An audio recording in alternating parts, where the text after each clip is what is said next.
Welcome everyone to the September 16th, 2025 council meeting. Prior to session, council met for a closed meeting and was moved by Councillor Borneman, second by Councillor McCann, pursuant to section 239(2) of the Municipal Act RSO 2001. Chapter 25 is amended. The council preparation of town Parry Sound meeting closed to the public in order to address matters pertaining to C, a proposed or pending acquisition or disposition of land for municipal or local board purposes, McDougal boundary negotiations. E, litigation or potential litigation, including matters before administrative tribunals affecting the municipality or local board. Enforcement update, West Parry Sound Recreation and Cultural Center litigation update, breach of construction contract and Wood Street, Isabella Street. F, solicitor client privilege, enforcement update, West Parry Sound Recreation and Culture Center Board litigation update. K, a proposed plan, procedure, criteria, instruction to be applied to any negotiations carried on or to be carried on by or on behalf of the municipality or local board with McDougal boundary negotiations, MOU at the township there. Pelago. Meeting was held. As a reminder, this meeting is live streamed and recorded on the internet, and you can visit the website at www.parrysound.ca and check on previously recorded meetings. I'd like to acknowledge at this time that we're on the traditional territory of the Anishinaabe people under the Robinson-Huron Treaty of 1850 and the waterways traveled by the Métis of this region. Now,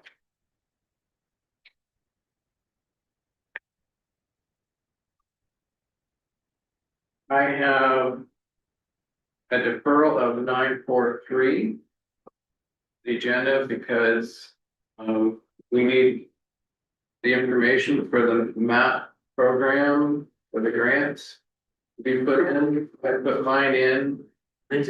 Okay, anyway, there's some more that need to come in. And I'd like to add N34 as well. Are there any other additions to the agenda? N34 is the fee enforcement. Yeah, absolutely. Yeah, Councilor Barnum. See Mr. Hall and associated here, I'm very looking 10-1-1 up, please. And one, item 2, item.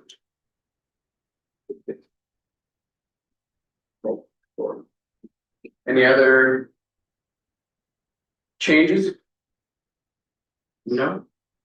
Okay, mover and seconder then, please. Councilor McCann, Councilor Keith, that the council agenda for September 16th, 2025 be approved as amended. All in favor? Carried. Any declaration for the general nature thereof? No. Okay. Mover and seconder for the minute. Councilor Borneman and Councilor McDonald. The minutes from the regular council meeting held September 2nd, 2025 be approved as circulated. Any comment or discussion on those minutes? Seeing none, all in favor then? Carried. Now, we are going to take a few minutes to go over 2 public meetings. And to hear any interested persons with regard to the proposed official plan amendment. This is the first one under section 17 of the Planning Act and zoning amendment under section 34 of the Planning Act. I need a mover and seconder to Councilor McCann, Councilor Keith, that we now adjourn the regular meeting and declare the public meeting open. All in favor? That's carried. Okay. Here. Mr. Connor, could you explain how the public was notified of application Z2507 and OPA number 6 for the town of Parry? Yes, your worship, notice was given by prepaid first-class mail to the required prescribed agencies and property owners within 120 meters, and as notice was posted on the property in accordance with the Ontario Planning Act. Notice is therefore considered to be provided in accordance with the Planning Act. Thank you. Mr. Rand, could you explain the purpose of the proposed application? Thank you, Your Worship. The proposed application were permitted in order to facilitate the construction of an apartment dwelling on the subject of lands that are located at 27 Rose Street. If approved, the official plan amendment would allow for standalone residential development, which is currently not permitted under the official plan. Staff would note that the notice that was circulated for the application did indicate here, however, it's clarified they are seeking 125 unit per acre. This change was considered to be minor in nature or recirculation. With respect to the zoning amendment, the proposal would change the zoning of the subject minutes from residential density to special provision 26-143, being primarily initial zone. In order to permit 17 apartment dwelling units on the subject, in addition to facilitating site-specific parking, building height, interior side yard erections. Specifically, the special provision were following: the minimum lot area for apartment dwelling shall be 16 square meters. Minimum lot frontage for apartment dwelling shall be 21 meters. Maximum number of apartment dwelling units shall be 17. The minimum number of parking spaces per unit shall be 1. Minimum side yard for apartment dwelling shall be 1 meter on one side and 5 meters on the other. Maximum height for apartment dwelling shall be 4 stories, so maximum 15.1 meters. Then all other applicable provisions of multiple residential zones shall apply to apartment dwellings as well as townhomes. All other applicable provisions of the commercial zone will continue to apply with respect to subject lands for all other. So, thank you, Worship. Thank you, Mr. Andrew. In accordance with the Planning Act, council will consider all matters placed before it prior to granting an official plan or zoning amendment. A public body files an appeal of a decision of the Council of Corporation of the Town of Parry Sound in respect of the proposed zoning amendment does not make written submissions to the council before it provides or refuses to provide a decision. The Ontario Land Tribunal may dismiss the appeal. So at this time, does anyone wish to speak in favor of the proposed application for zoning amendment? Again, does anyone wish to speak in favor of this proposed application for a zoning amendment?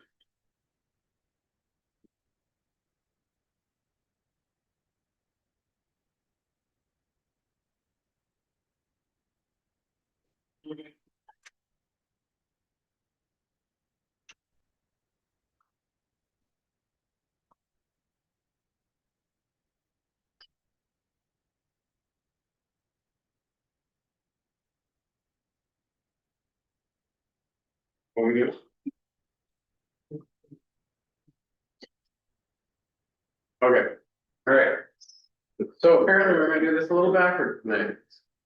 So apparently we need to prepare a presentation for that one. So does anyone wish to speak in opposition to the proposed application? Please come forward, identify yourself by name and give your address. Thanks. If that's okay. Okay, come up to the desk, please.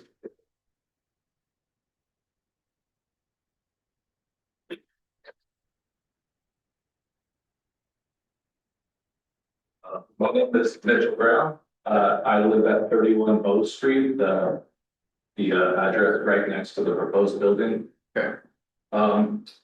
My only concern with this is I work from home at the home office. I'm on calls, doing business conferences close to 6 hours every day.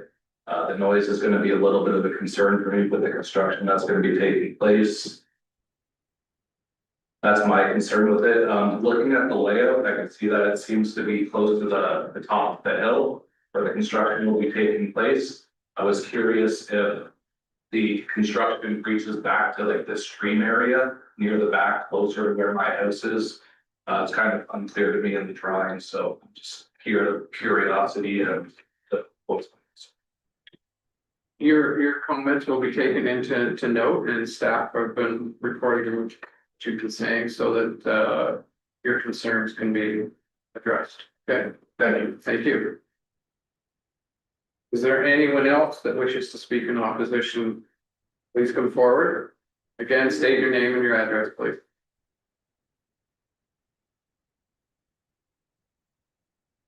Hi, my name is Chanel Santos and I also live at 31 Rose Street. Again, what my friend said, we were a little confused about the drawing of where the construction is going to be ending. If it's above the creek or behind the creek, as we do have a black bear, a family of deer, and a barn owl that lives back there. So my concern is for the wildlife that lives back there. Yes. Okay, all right, you're welcome. Is there anyone else who wishes to speak in opposition to proposed application? Yeah. Okay. Then are we good for whatever we have to do for the application and support? We're going to get the presentation, okay. Yes, sir. Hello, your worship and council. My name is Tim Canna from Huon Group Inc., the planner representing this file.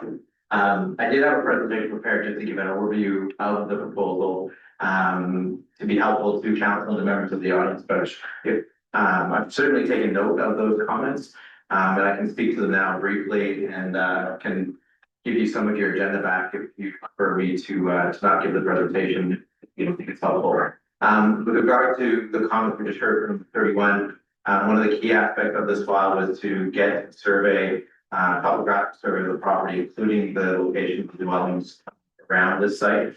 The topography of the site and the creek at the back of the site created a building envelope after doing the environmental assessment work that's quite focused on Bow Street. So approximately half of the site, the rear half of the site will be in a row.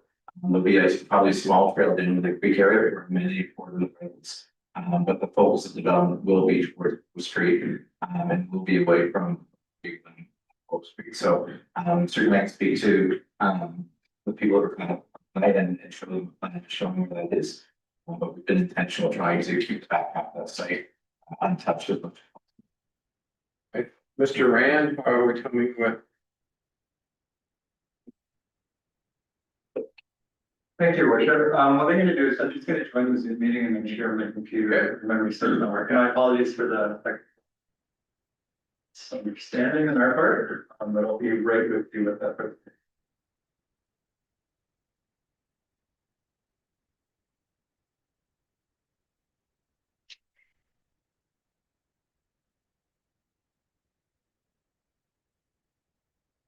Sure.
I'm just going to share my screen real and then Stan, if you would like to go with the guest slides, I see. Thank you, Jeremy.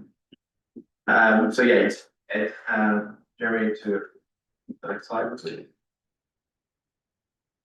Keep going. I'll just make this brief, given that we've already briefed from. So thank you. So this slide here shows some of the context I just described. On the map to the right, you can see where the site is positioned between downtown and CN overpass. It's quite a variety of land use in the this area, commercial across the road, as many of you know. There's also an apartment building, property or two properties to the west. And then more traditional single family dwellings to the east, quite close to the road. Next slide. These are the official plan. This is the official plan designation on the left. The current one showing the site as a highway service designation. That's the purple, and then the yellow showing medium density immediately behind our site. Possibly, I think, including maybe 30, I'm not sure, but certainly there's residential lighting the site. And we'd like to kind of use the site. The image to the right, that's the proposed official plan, and you know, council still has many good debates in this chamber left before that official plan comes into effect. But it does show the direction, and I think you know the intent to look at mixed uses, particularly those ones that complement the downtown core. So you can see in the new official plan, our site together with all the sites around us will be going to a central mixed use designation. So what we've done essentially with this application for the official plan amendment, we mirror the proposed official plan policies that we'd like to apply to the site. In the meantime, we feel that those policies work for the site, and at the same time, if and when council decides to approve those new designations for this area, this site would be in compliance with that, and should be an easy transition. This is the zoning around the site right now. The darker gray square, that's the sub plans, and you can see the residential 2 uses around it. And you know, those commercial zones across the road, as well as those higher density uses, commercial use to the west as well. So, you know, there are pockets of C3 zones at the moment. We're looking to apply that C3 zone with the exception to allow only a residential development or apartment buildings and those other variations Mr. Rand described on this site. Again, those uses would be permitted already if it was commercial ground floor. In this case, we think the transition in the site lends itself well to being a residential development ground floor. These are some of the design considerations that we have. As you can imagine, we'd like to replace the multi-unit building on the site, probably no more than council would at this stage. It's not necessarily welcoming to the town, so we're looking forward to putting a new form of development on there that, you know, intensifies the use for sure, but these are units where we're multi-units in the house of 3 apartments before. So the comments that we heard tonight, buffering the creek and hanging trees, was certainly a key aspect. Working with the site topography will show you a bit about that in a minute. Providing parking that doesn't dominate and putting it under the building, mostly to respond to, you know, this wonderful season that's approaching that we don't want to talk about. It's easier, as well as this development on the site itself, particularly the environmental features. And then respecting the adjacent uses to avoid overlooking shadowing. And then finally, you know, being able to supply increased housing to the town and utilizing services. Next slide. So it's getting a little difficult to see, and I apologize. But what is quite relevant, thanks, Chairman. What is quite relevant on the site, you can see to the left of the screen, which is actually north, because that's the way that it best fits on this page. To the north, the left, you can see how the building is focused towards Bow Street, as I described. You can also see number 31 Bow Street to the rear of that site. That Jeremy, we picked up that existing house there, right there, for sure is. So as you can see, the creek and the buffer to that creek and the trees around that are intended to stay and be just a passive amenity area, not even that far back from the site, to take advantage of that natural feature and respect the features and wildlife there. This also shows the parking layout. Undercover parking, so the building is above that, and we'll see how that works in a minute. And maintaining the existing double width driveway, but just shifting that south, shifting that into the middle of the site, getting my so now. Shifting that toward the middle of the site to provide access into that undercover parking area. And this starts to show the relationship and how we've tried to work with the topography of the site. So as you can see, the site drops from left to right. To the left is Bow Street. To the right is that valley feature in the creek that you can see to the right of the screen. So, you know, trying to transition the height and minimize the height of Bow Street We've created those 3 floors above the undercover parking from the boats. We've all put that upper roof form into that upper story, that 3rd story into the roof form. So you'll see in the elevation how that blends in. And at the back, we've got this dropping point. We can get an additional level back there. And because the conservation is going to happen in the rear of that site, you'll feel that extra impact and will supply. So this is the elevation to Bow Street. So you can see the undercover parking in the older drawings that didn't necessarily what may be in there. And how we put that 3rd floor into the roof form of that, just to make it look, more residential and to provide a transition into this area. There's also landscaping opportunities in the front. On the top screen, we have 1 visitor parking space and 1 accessibility space in the front that will be in front of the building, but landscaped for the same. It's very hard to read. There's also a floor plate there to the right of the screen, and I want to put that in there more so you want me to talk about it, but it's very unusual for me to be here, presenting larger units of 2 bedrooms, 3 bedrooms. We feel that I was fortunate our client feels quite strongly about providing different types of apartment styles and tenures on this site. And to have 2 or 3 bedroom units available, we think would be a great asset to the town, as well as the possibility of those either being ownership, short or long-term rentals, as we get into the details, but we have all those options on the table. But in terms of housing supply, we think it's very good. So this is the official plan amendment and zoning details. I'm not going to repeat what Mr. Grant said, so we'll move on. And just in summary, we talked about the design response from the site. Quite a bit of thought went into this site.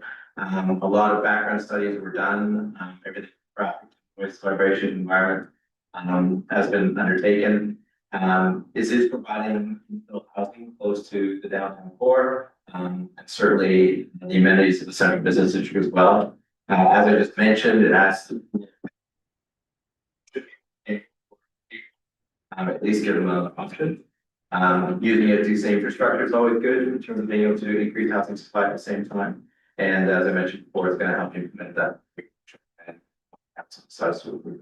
So that's it for me, and I'm here for any questions. We just take the information that you've given us, whatever, and staff report it, and sort of it. So, Okay. all right, thank you. Thank you. I have a question.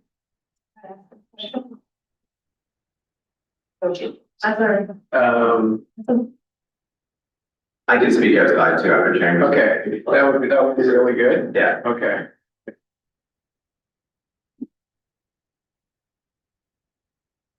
Okay, you're good now. Thank you. Okay, thank you. I take it there's no one else here to speak in favor of. No. Okay. Mr. Randa, are any letters received as a result of this notice? Thank you, Richard. We've received quite a few comments. Start with our comments. Comments received by the wastewater department, transportation department, fire chief, fire prevention officer on people concerns. Comments received by the bylaw department indicate that the entrance to the property is difficult, that the driveway access, parking, and snow storage should be reviewed in detail, site plan stage. Comments received by the public works department indicate that snow storage areas need to be defined. And as well, water from downspouts and the entrance must be controlled, not be conveyed over the sidewalk. Additionally, off-site visitor parking is not practical given the parking issues that are frequent in the general area. It appears that it's not a car and it is unfair to let your vehicles. Comments received by the building department indicate that the internal side yard setback reduction should consider overhangs. That the building height should be verified and the study are externally, we've received comments by CN Rail who indicated that subject lands are located within 7 meters of their.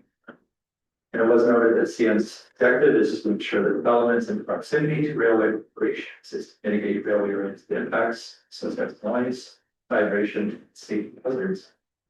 CN provided guidelines for development, railway operation, as well as some criteria and conditions. So these conditions would include noise vibration study, peer review by CNM, in addition to easements and clauses registered on title, it's expense. And these will be implemented site stage. Comments received by Lakeland Power indicate concerns, however, they did encourage the applicant to contact Lakeland well before the service again. We also received one written comment from David Uzico and Bernie Filiatro, and the owners, they're the owners of the neighborhood 725 Oak Street. Their concern included the following: traffic and parking. And they noted that most households have 2 cars. There are safety and visibility concerns given the setbacks. The building proposed. They're also concerned about the size of the proposed structure. They're concerned about privacy. They noted that the residents of the new building have a direct view of their home. Concerns regarding drainage, and particularly where runoff will go with such a small side yard setback. They did note that there is flooding to the rear of the property in the springtime, as well as the heavy concern with lighting, with respect to natural lighting, sunlight and peace, sharing blocked, as well as a concern with nighttime lighting, what to be praised for lights and structure. Finally, they noted some concern for natural environment, as there's wildlife. The authors of the letter city council deny the application proposed based the size of the project and the capacity of the land and surrounding area.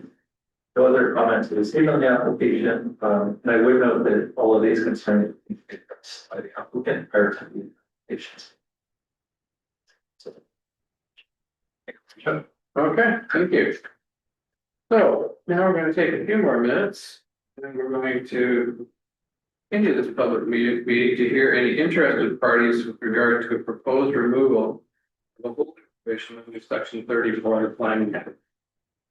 So Connor, can you explain how the public was notified of application Z2508 1D Pine Drive? Yes, your worship, notice was given by prepaid first-class mail to the required prescribed agencies and property owners within 120 meters, and as a notice was posted on the property in accordance with the Ontario Planning Act. Notice is therefore considered to be provided in accordance with the Planning Act. Mr. Rand, can you explain the purpose of the proposed application? Your worship, the proposed application was submitted in order to facilitate the construction of a grocery store on the subject lands located at 1 Pine Drive. The subject lands are currently zoned special provision 2659, subject to a holding.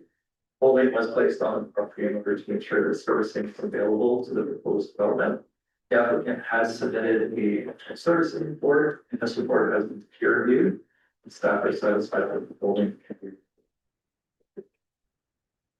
Thank you. In accordance with the Planning Act, council will consider all matters placed before it prior to granting a zoning amendment.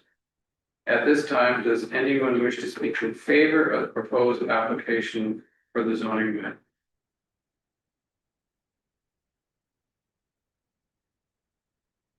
One more time, there's no one. Does anyone wish to speak in favor of the proposed application for the zoning? Saying no one? Okay, does anyone wish to speak in opposition to this proposed application for zoning amendment? If so, please come forward and identify yourselves by name and your address. Hello, I'm Liz Sims, and I live at Fort River Court.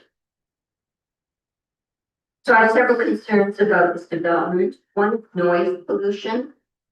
When the Walmart development first started, Home Depot was built and they have an outside speaker. If the volume was so loud, they played music all day and they made announcements. I thought the speaker was in my backyard, that's how loud it was. And I could not tolerate it, and so I did go to Home Depot and I asked them to turn down the volume, which they did. But I didn't think that was my responsibility. Then winter comes and I go to bed at night and all I hear beep, beep, beep. Because they are plowing the snow and it's going on the empty lot where the grocery store go. And eventually I went to Walmart and I spoke to somebody at Walmart and I told them the problem and they did stop that. But my concern is, where's snow going, what's happening at the grocery store? What about the truck? Are they having 24-hour-a-day delivery? So the trucks are gonna be beeping all night or off and on at night, or the truck's gonna be running at night. I mean, I live in a residential area, commercial area. Another concern I have is the drainage of water. So now that this area is gonna be paved, where's rainwater going? And where's the amount of snow going?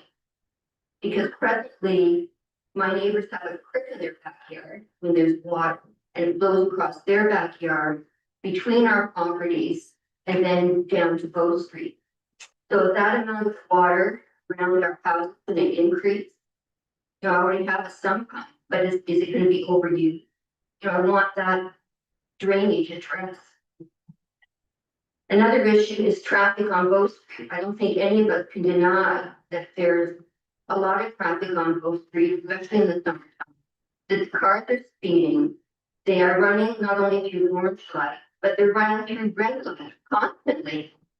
I've almost been hit by a car trying to cross at the moment. And just the other week, I was crossing at Home Depot. And I was crossing the street at Home Depot, and a car cuts them off to make a left-hand turn into that street. And I'm halfway across the intersection, and this car is aiming at me. I don't know how it missed me. It suddenly veered off. I was not happy. And then a couple days later, the same thing happened again. And it's because these cars are cutting the corner, or they are asleep. I mean, I was in the middle of the intersection. You know, you need to think about what's going to happen there and what you need to do about that. Is this store going to be open 24 hours a day? And then we have wildlife also.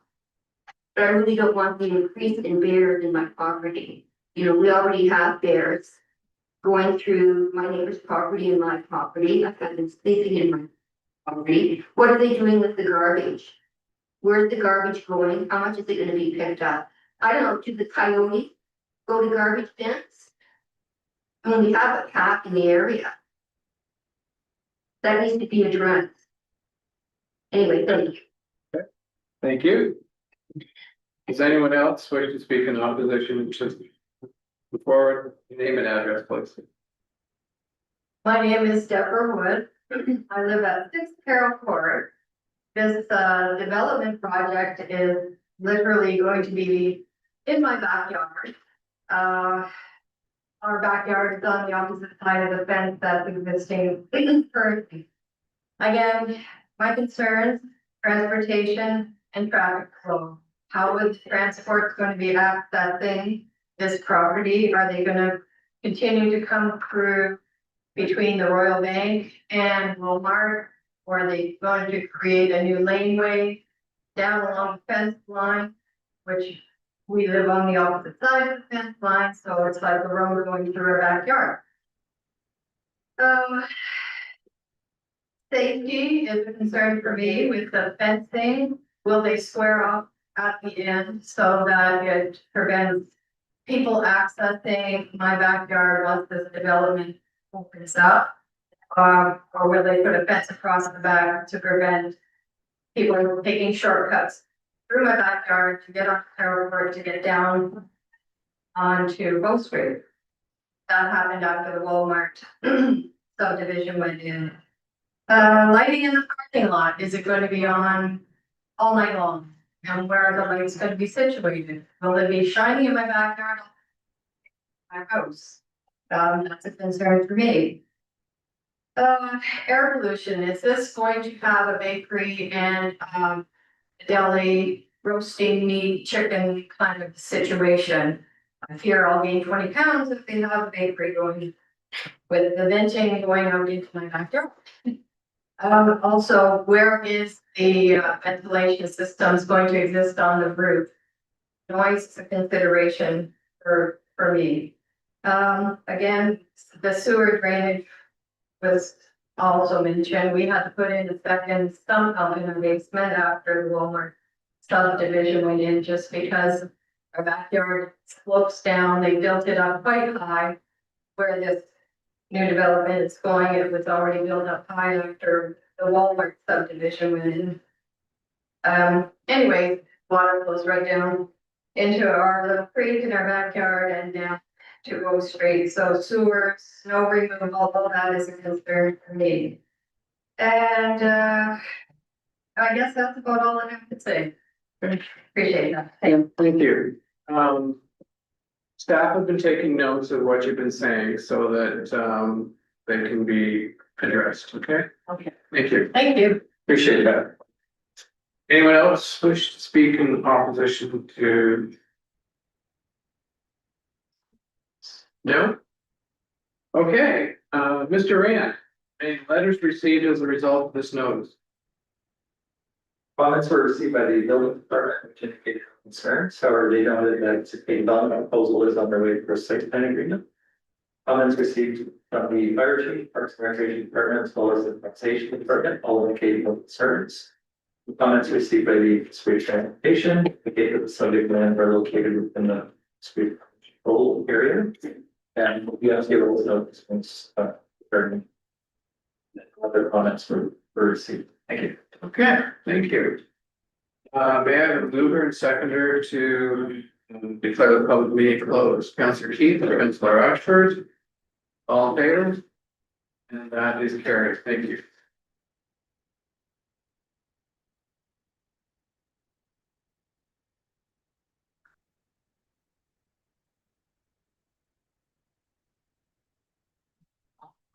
Prior to getting on with the rest of the meeting, just want to make sure everyone aware that the recipient of the Parry Town's $500 Civic Scholarship Award for 2025 went to Sophia Jordan Ely in recognition of her academic excellence and potential future contributions to municipal government and other community. And she'll be getting this, see it or not, but Blair. Anyway, she'll be getting this certificate along with a check, which will be sent to her. She's currently in college, so in North Bay, so she couldn't actually be here today. So. But congratulations to her. Thank you to the committee for it. Questions of staff? Councillor McCann, then Councillor Keith. So this is for Chief Thompson. I just read today that the Parry South Fire Department is undergoing recruitment, I guess, for the fall season. Can you speak to that, Chief? You, Mr. Mayor, thank you. Yes, it's that time of year we have to do our recruitment drives in the fall for a January start to our recruitment program. The new mandatory certification program has changed our recruitment significantly in the past 2 or 3 years, and there is an extensive training program that also goes with recruitment now. So we are looking for men and women who live in town who want to learn and participate in an environment that we provide. And we provide all the training, we provide all the equipment. Like all here, you have to bring a positive attitude and a desire to learn and a level of discipline that will allow you to participate. But anyone who's interested should be contacting the fire hall. We can provide some more guidance on how to submit an application and what the process will be looking like going forward. Very good. Thanks very much. You mentioned physical fitness. That might leave me out. Councillor Keith. Yes. Yes, thank you, Mr. Cairns. My question, is Mr. Cairns there? Great, thank you, Mr. Cairns. My question, I noticed on Wamano Road there, going down to the Old Town Beach, there's a cutout spot, really a Wamano Road in Wamano Crescent. What's the reason for that cutout spot there, the pavement? Do you know, is it something to do with infrastructure or? lines? What's the situation? Through to your worship. So specifically, sorry, Councillor Giva, I'm not. Sorry, can you hear me okay? Yes. Yeah, sorry. I'm not familiar with the spot particularly, but I do know that our pavement contractor that does the patching work for us on an annual basis is in town. So it is a good chance that it's repairing a piece of failed asphalt around a piece of infrastructure. So if it's cut out, you should anticipate it being repaved probably this week as the contractor is in town. Thank you. I have to say that it's certainly a perfect rectangle, so I hope that that is the reason why. Any other questions? No? Good. Correspondence, Mr. Cohen.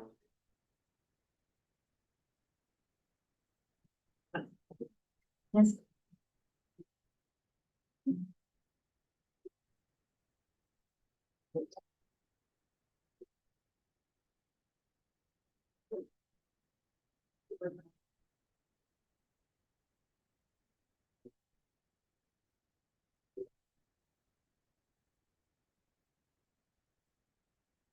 Apologies, Your Worship. We received two pieces of correspondence. The first one was Lace Up Canada, who is looking for sponsors. It's the Canadian Diabetes Association. And they have various sponsorship packages ranging from $500 to $6,000. They're also looking for in-kind support of entertainment and media, photography, and whatnot. They have an event planned for October the 4th, 2025 at 6 p.m. at the township. And the second is the Township of Carling Council passed a resolution supporting the call for the Ministry of Education to investigate the Near North District School Board handling at the Parry Sound Bay Super School project. Council is demanding transparency, clear timelines, safe learning plans, and accountability, including keeping McDougall School open as an interim solution until all students are properly. That's correspondence. Okay, thank you. There's no deputations tonight, so we got reports, so we'll start with Councillor Chief.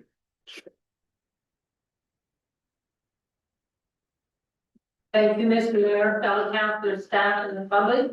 I just have a few comments. One, I was involved with the snow plow rodeo as a judge for roughly half a day down at the salt dock. It certainly was an interesting experience as usual, and it seems to me at the rate I'm going, I soon will be able to say I've judged it at every station. And unfortunately, it was for my taste too cold the weather again. Rain was overshadowing and the wind wasn't blowing. It could have been worse, no doubt. The first prize, which was Mr. Snowplow, went to Michael Moore, and so congratulations there. Also, I attended a virtual housing forum that was sponsored by Municipal Affairs Housing. That certainly that gave me some ideas of what is going on in other communities, so that was helpful. I was able to partake of the car show this time, because obviously they run on a Tuesday night, and council somehow it's requiring my presence, seeing as I was elected to this job. So therefore, I do this car show often. I attended the welcoming of the Pearl Mist when it came in recently again to our dock, and it was really nice to see that there were over 190 passengers on it, and it was a lovely day. So it seemed to me people really wanted to partake of activities in our community and see our lovely area. I also attended the Waterfront Advisory Committee meeting, which was last night. Certainly, we reviewed a number of projects that have been going on in town, and there was discussion, and of course, this is just in the infancy stage, but discussion looking at the possibility of in the wintertime having a skating rink down at where the band shell is, or right down on Bay Street there, and seeing if that might be a doable thing. Obviously, in my viewpoint, it would certainly require dedicated volunteers to make it happen, but it certainly would be something that would be a really great draw for the Parry Sound area. I also did attend in the morning the funeral of Van York, and it certainly was mentioned at that funeral how appreciative family members were of the town flag being lowered. So I think it's important for us to recognize that people do appreciate when the town makes those important recognition in our community, because certainly, as was stated before, Lynn York certainly contributed quite a bit to our community. And I think it's just one more means of recognition. And I just thought I would recheck Michael Moore, because my scribble sometimes can be a little off, was the recipient the Mr. Snowplow, and he seemed to be quite happy about that. And certainly he got his own nice green sign, which I understand he can keep forever, wherever he may put it. Anyways, that's my report. Thank you. Thank you. Councillor Ashford. Thank you. Thank you, Your Worship. A short report, this meeting, simply meeting at the Tamarack Center. Progress of the pool continues well. It's getting real close to that pool, the physical pool getting installed, so really excited to see that kind of thing. There's still a lot of underground work and different things that are, you know, the most important part of any project are very exciting. Because they're underground, we'll never see them, but they make everything work. So can't wait to see the pool done. And one thing that has been requested a few times by the fundraising group is that just to remind everybody that fundraising is going very well. It's the Tamarack Center. There's been some amazing sponsorships, and money is coming in, but we need more money. Often the money that's been coming in has been more self. So if there's any Parry Sound folks out there that are looking for sponsorship opportunities, or to make a donation, please reach out. Please do that. They got some big ticket items, like the pool itself is still up, and the gymnasium area. So there's some big ticket items if you really want to put your business on the sponsor, and they're quite good at organizing that sponsorship over a period of time to make it affordable for a business. To get that kind of recognition and publicity, and also make a difference in the community. And there's smaller projects and other items that are available too. So please reach out if you have any ideas. It'd be wonderful to get you connected with those people and help contribute to the building. So thank you very much. Thank you, Councillor Valesky. Thank you, Your Worship. I'll be a very small report tonight. I attended on the 8th of September, I attended a Chamber of Commerce meeting, and it was basically business as usual. That's my report. Okay, thank you. Councillor McCann. Thank you. Good evening, Mr. Mayor, fellow councilors, staff, and public. Thursday evening, the 4th of September, attended the West Parry Sound District Museum monthly board meeting via Zoom. Financial notes and reports were received. We had our first presentation of our 2026 budget. There was more discussion on strategic planning and the presentation of options from which we would choose and develop strategies forward. Some other housekeeping items were considered, including budgeting for a second summer student in the event that we can be successful and receive a grant to help with that cost next summer. Wednesday morning, the 10th September, I attended the Parry Sound Public Library Board meeting, and we received the treasurer's reports for May, June, July this year, all of which were approved.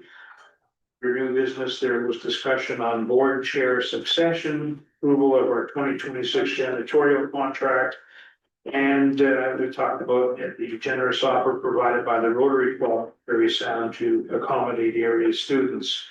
The CEO presented a report. Second quarter statistics for this year were reviewed. Board was updated on upcoming library programs for this fall. And as always, you can check out our website for all the latest news there. Councillor Keith mentioned the funeral for Len Yock as well. Monday morning at 10, my wife and I attended the funeral and the reception for Len. It was indeed interesting to hear some of the eulogies at the reception and the Knights of Paul Columbus building following that. Len and Pearl came to Parry Sound in '82. Very quickly became involved in various aspects of the community, impacting nearly every resident and visitor, whether by way of education, healthcare, community growth, service organizations, and they will be missed. As I mentioned in my last report, their last meeting, Glenn passed away on the 12th of August and he was 90. Again, Councillor Keith mentioned the Waterfront Advisory Committee, and that was a meeting held here last night.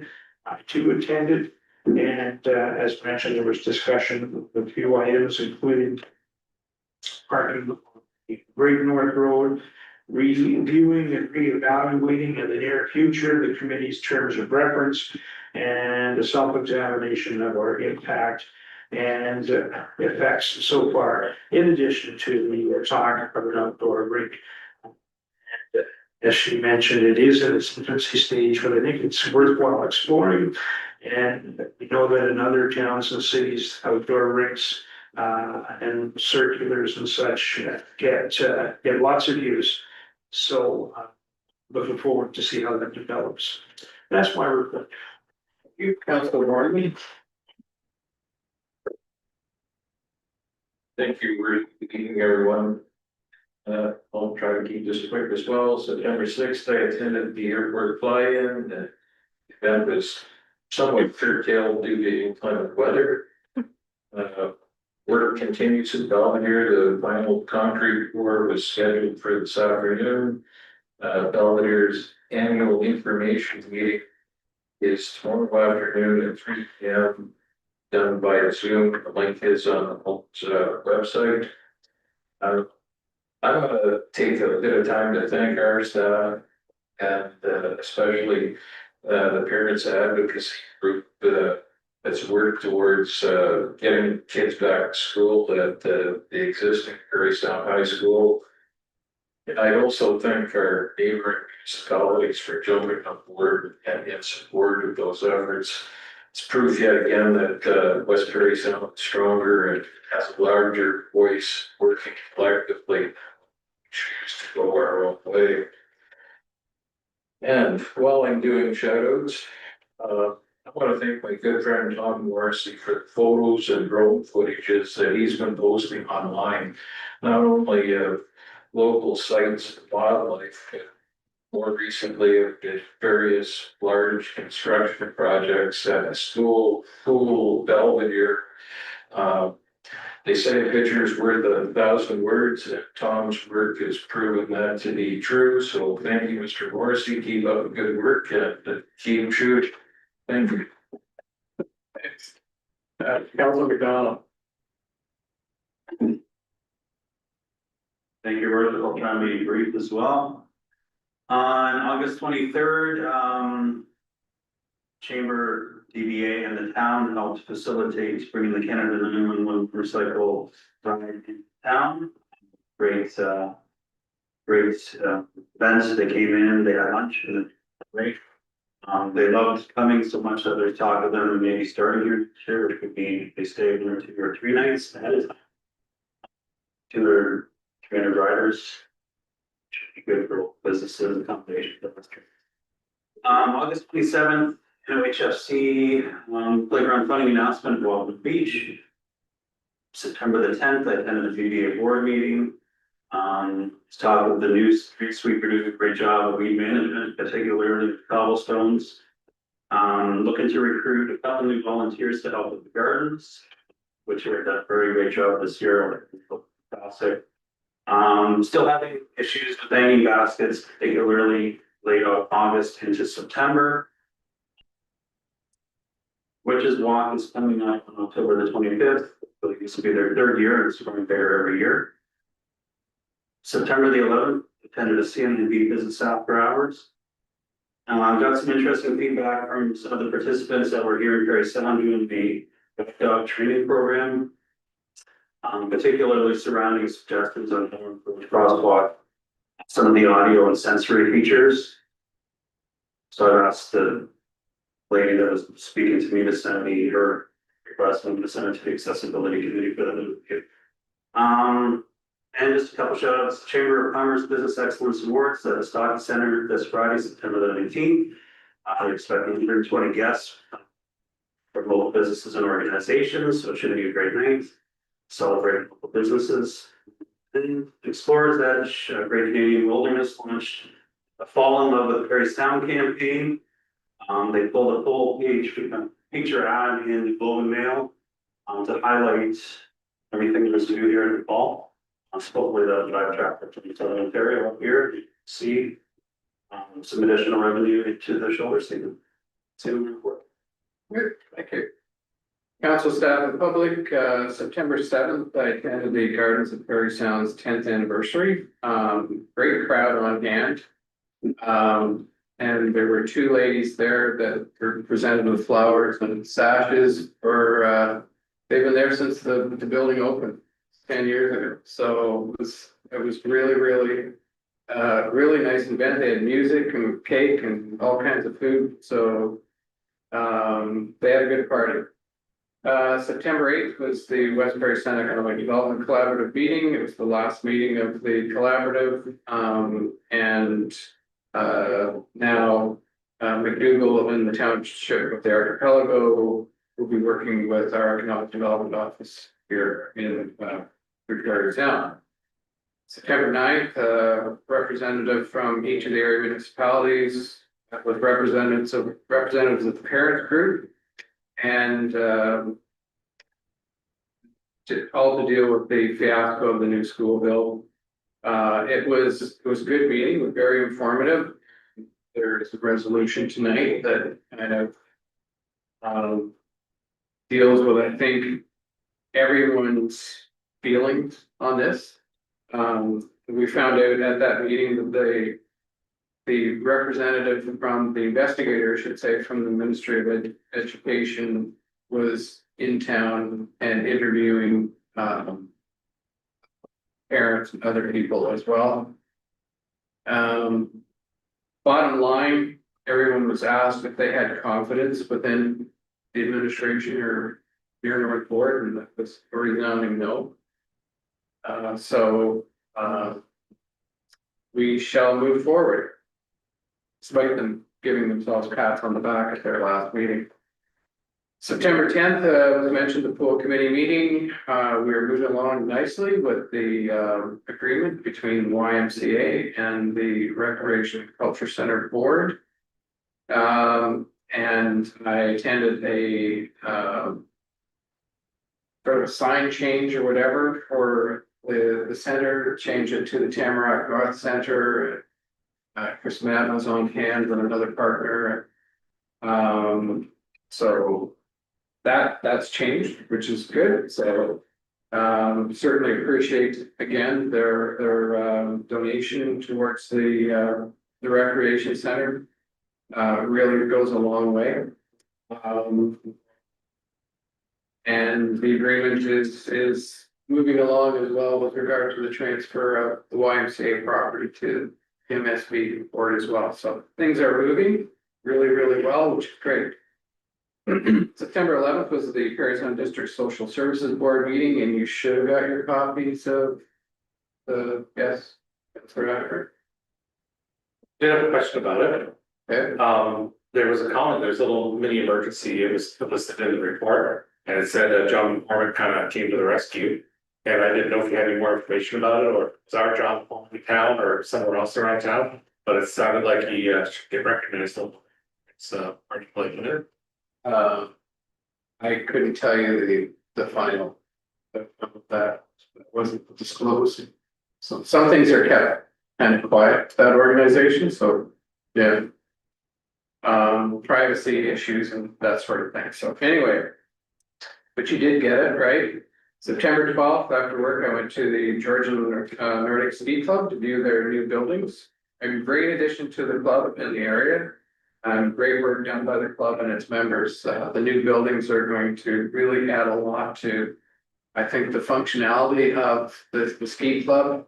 Plus, they're able to, I think, work on 4 seasons instead of just one, which is absolutely fantastic. So good work on everybody's part. September 15th, I attended a municipal employees pension committee meeting online.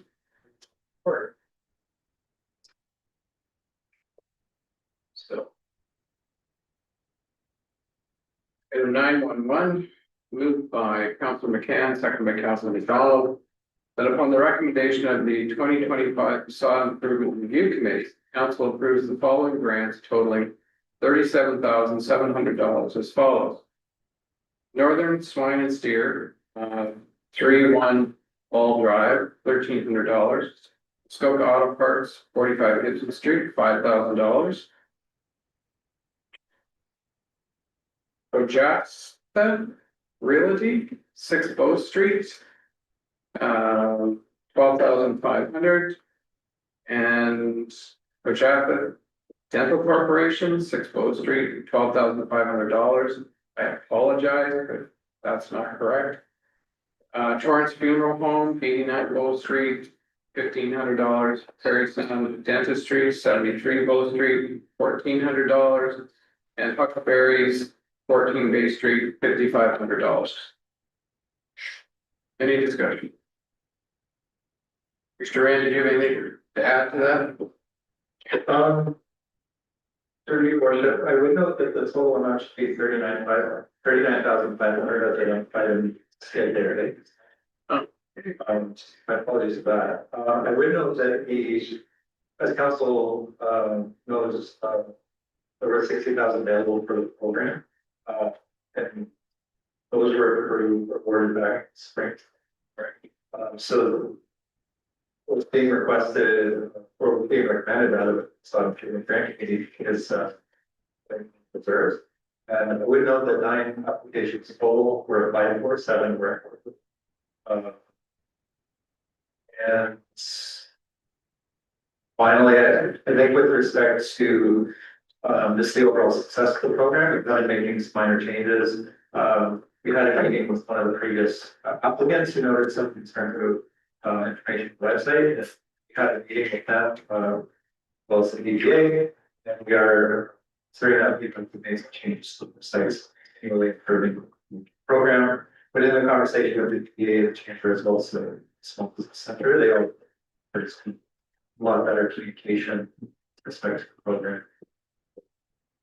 It's lots of positive feedback. Okay. Good. Councilor McDonald? Yes, just quick for Mr. Rand, would you say that this year's intake, was a lot, better than the previous years? Due to getting partnerships to get the word out? Through your worship to Councilor McDonald, it's a funny program in that every single update is completely different. I'd say there has been success in terms of like our ability to get expectation for applications, but with regard to the facade demonstration method. Or sorry, facade demonstration. So I think that's helped in screw. There were 2 applications that were just not, at least did not meet the requirements. Not all of the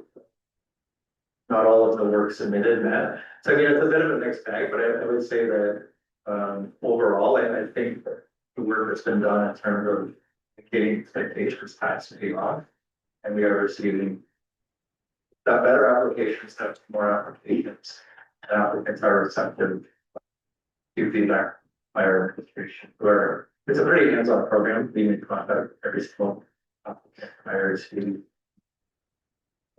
to those applications. I don't know if that can be impressed or not, but certainly we're happy with the direction. No, that's great, and I think the two different dates for inmates, sure. Anything further? I did, as a friendly amendment, change the total in the resolution here, just so that it's correct. All in favor then? And that carried, thank you.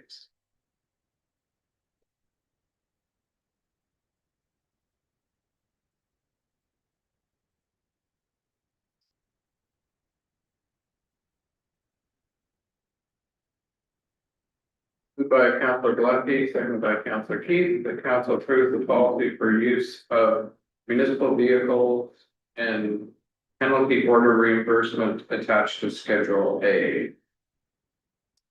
Ms. Kruger, are you the one that can give us some background on this for the public? Or Mr. Kerner? Through your worship, I can answer to this. So this was a policy that was created to govern employee use of municipal vehicles. With the introduction of the automated speed program, we did feel that this was important to have a policy in place outlining responsibilities of our employees when they are operating a municipal vehicle, and specifically the responsibility that they would be required to pay for any penalty orders that were obtained during use of a municipal vehicle. It also does cover any other type of violations that they were to receive, parking tickets or other type of Highway Traffic Act violations. Obviously, through our training processes, employees have always been advised that they should be following all regulations of the road. So this just falls in line with that and puts it into a policy of how that process would work if there were to be any penalty orders received for municipal vehicle use. There is also within that, of course, exemptions that apply to our emergency responders, specifically while they are attending an emergency call, that they are exempt from those regulations. So if they were to receive a penalty order, there would be a process to follow to address that. Very good, thank you. Any questions? Councillor Gillespie? Thank you, your worship. Town staff, usually you'll see them when they're out working. There'll be two people to a truck. Is there any danger that there could be a disagreement over who was driving when they got the ticket, or is it the same driver that's assigned to that vehicle? Because you got a speeding ticket that doesn't identify the driver. And are you going to have staff say, no, I wasn't driving that day, it was my partner driving? Is that possible? Through your worship, there are processes in place within each department so that drivers of vehicles are being identified during their shift. So they will be required to have that information already in place. Obviously, with the automated speed enforcement program, particularly, you're not receiving that penalty order until a later time frame, a few weeks possibly down the road after the violation. And so it will be important for all departments to have that information recorded, and those processes are in place for anybody that is operating vehicles already. Thank you, your worship. Okay. Any further? All in favor? That's carried.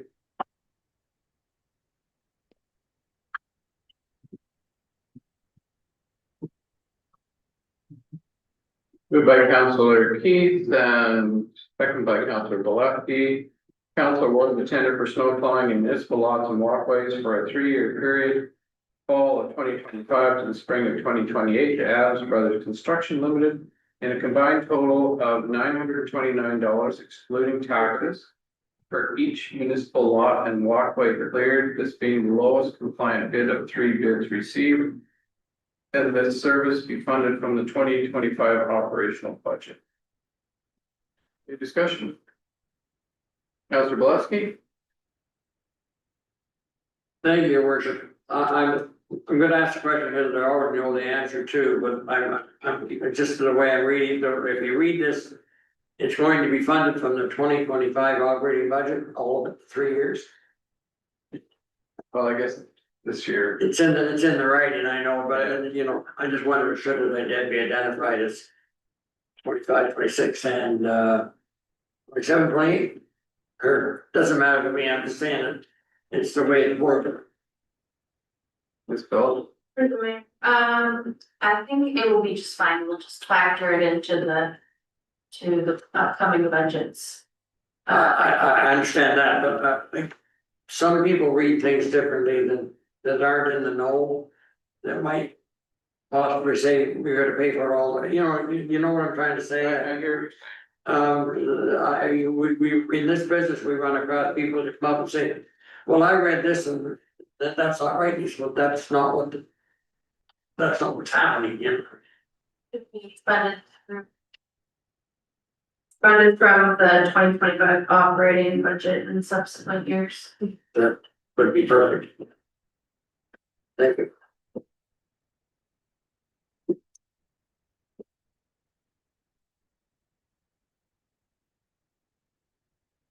Your worship, if I may, sorry, that's going to be for the next three as well.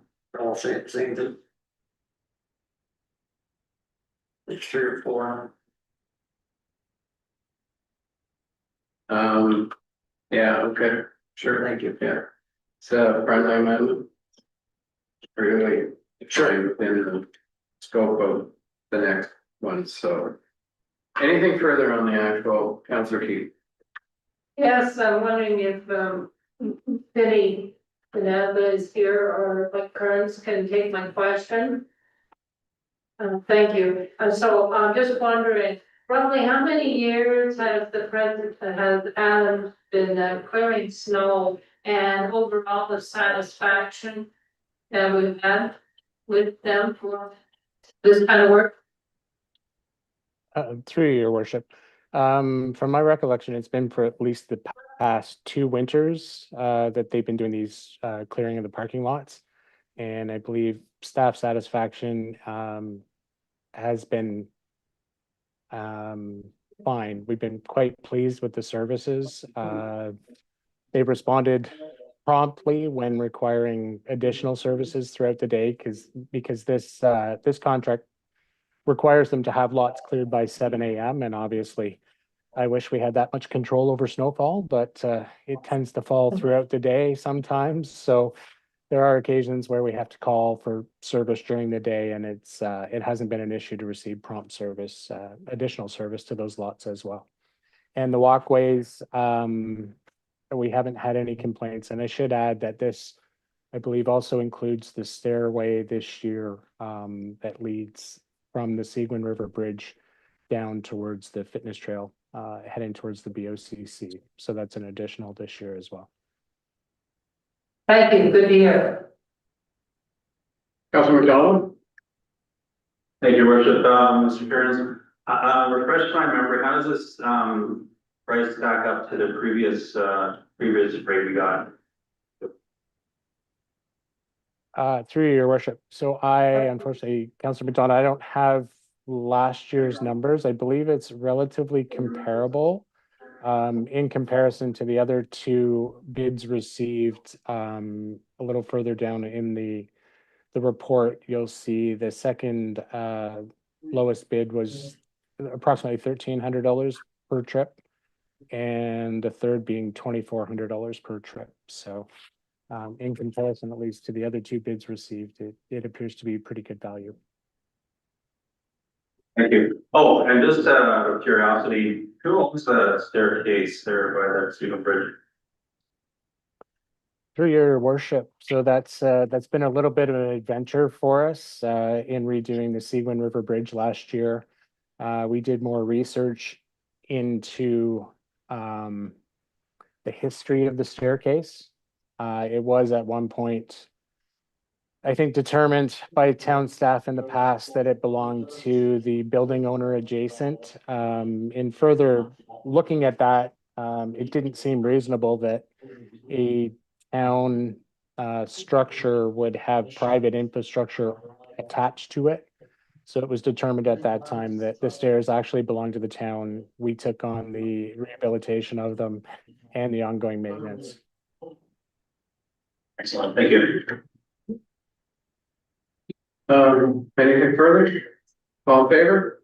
That's carried, thank you.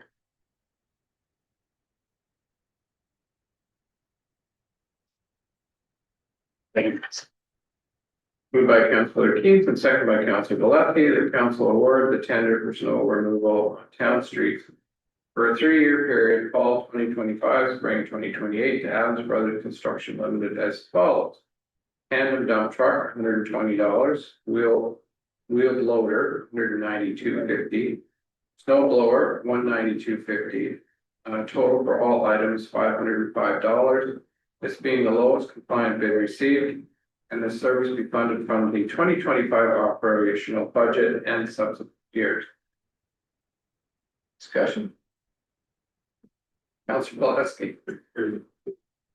Thank you, your worship. Don't tell me you didn't like the wording. No, it's not bad, actually. You read it very good. I'm assuming this rate is by the hour. That's correct? Through your worship, yes, that's correct. Yes. Okay, Thoughtful, thank you. all right. Anything further? All in favor? That's carried, thank you.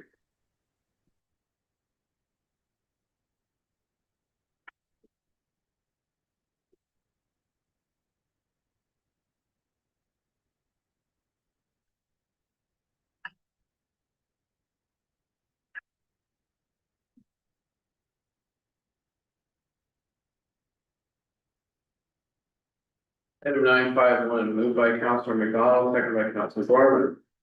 Where it is incumbent upon members of council, MPPs and MPs to make decisions that will result in the most positive outcomes for current and future generations. And whereas large urban centers look to rural areas for lands to bury their garbage. And whereas a large landfill site owned by a large urban center, which receives 50% of their garbage at the present time, is expected to be full by 2029, creating more environmental impacts. And whereas continuing to bury garbage in the ground will result in future generations having lost potable groundwater as a result of garbage leachate, rendering it unusable. And whereas burying garbage, particularly organic waste in landfills, leads to the production of methane and greenhouse gas, which escapes into the atmosphere and contributes to climate change, causing more environmental destruction. And whereas we have worldwide technology that will allow us to use the use of clean incineration and also produce much needed electric energy. And whereas the incineration of household and other municipal waste has long tradition in Germany, which currently has 156 municipal terminal waste incineration facilities with an aggregate annual capacity of around 25 million tons. Whereas with strong focus on community involvement, innovative infrastructure, and sustainable practices, Germany has set a high bar for municipal recycling programs that the rest of the world can learn from and emulate. And whereas at the present time, Germany recycles 66.1% of its garbage waste at a municipal level, placing it as the most effective and prominent country when it comes to recycling in the entire world, highlighting the citizens' strength and motivation to deal with environmental issues on a daily basis. And whereas German schools often integrate recycling education into their curriculum, and by this early exposure instills a sense of responsibility in the younger generation, creating a culture of sustainability that transcends generation. Now, therefore, be it resolved, the Council of the Corporation of Town of Parry Sound supports the resolution passed by the municipality of Tweed and directs staff to investigate the possibility of working together with Ontario municipalities, provincial and federal governments, as well as the manufacturing partners to form a working group to ensure that our waste disposal issues can be resolved quickly, efficiently, and effectively with the use of incineration, more robust recycling programs, and sustainable practices so that our future generations will not suffer from our environmental mismanagement, and to request and support these organizations. And a copy of this be sent to Premier Ford, Parry Sound Municipality MPP Greg Smith, opposition party leaders, District of Parry Sound Municipality and municipality. Any discussion? Councilor Gillespie and then Councilor Keith. Thank you, your worship. I would strongly advise or suggest that this council supports this. I went through quite a study and lessons and educational generation, burning of the, basically what it is, burning of the garbage, and it's, if it's done right, it's very clean. Plants in Germany, you really don't even know when they're operating, because it's nothing comes out of the stacks, it's all very, very clean. It generates, usually you use it for generating power, so it's gonna save you a lot of power. It does save a lot of the landfill sites, reducing the amount of garbage that goes in the landfill sites. To me, it's a very efficient way of handling the garbage. There's one drawback to it. It's a big machine that needs to be fed. And if you're not creating enough garbage, you start reporting to other people, because these generators need to be kept running. So you have to feed fuel to it. So if you build one that's a little too big for the amount of garbage you have, you start taking garbage from other people. But I strongly suggest that we look into this, support with the town of Parry town. There's support, the municipality of Tweed. The region of, I believe it's Mississauga, has one that runs on the side of the 401 that you don't even know that it's running. You don't even know what it is. There's no signage around it. It's just a great big plant that works. So it's a very, very efficient way of disposing of garbage. It's not hard on the environment at all if it's a good plant, and I really should support it. Thank you. Thank you, Councilor Katie.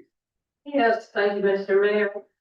The reason I'm going to support it is because I like the important verbs, I would say, of investigate this further. Because I think that there's still a lot of information that needs to be gathered before one says, okay, this is definitely what we would like for our community. I have personally, realized it's subjective, spoken to a couple of German people who emigrated from Germany, and one of their comments also is, and it may relate to what Councillor Valesky was saying, but sometimes with incineration, there is a smell, and so therefore having a plant be really efficient means it's going to take energy to be able to be efficient. So one of my concerns would be, is if we're going to spend more energy to be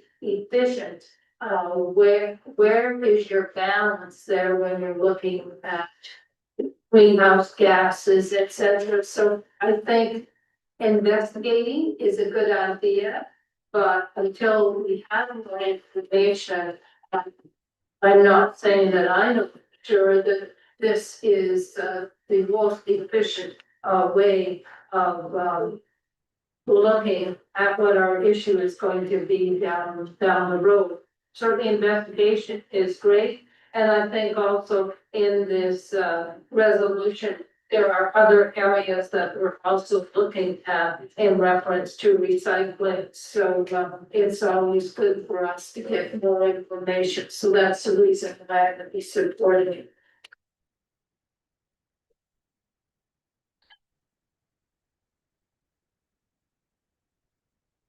Councilor Gordon.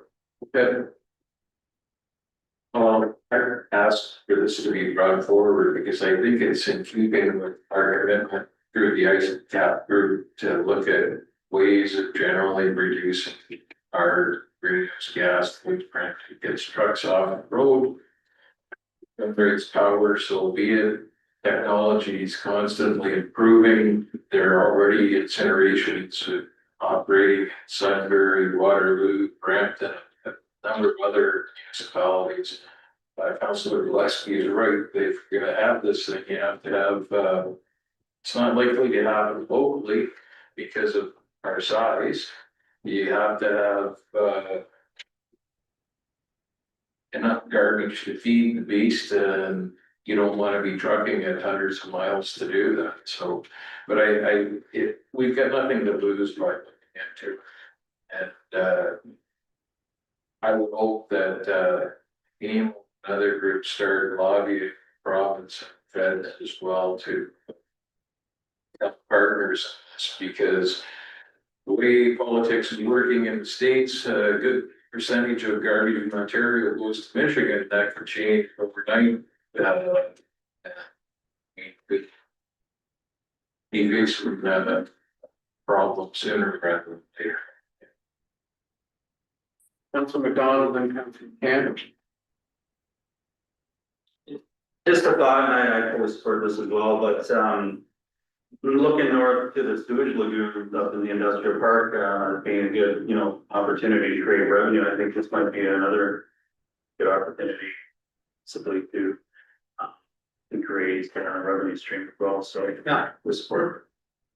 Council McCann. Councillor McDonald's actually, relates to what I was going to mention as well. Councillor Warren said that the larger centers make better use of these, but I'm wondering, town of Parry Sound itself may not be large enough, but the entire region has garbage. And it would this work if we had a collaborative amongst all of the municipalities, the First Nations, to make this thing make good sense.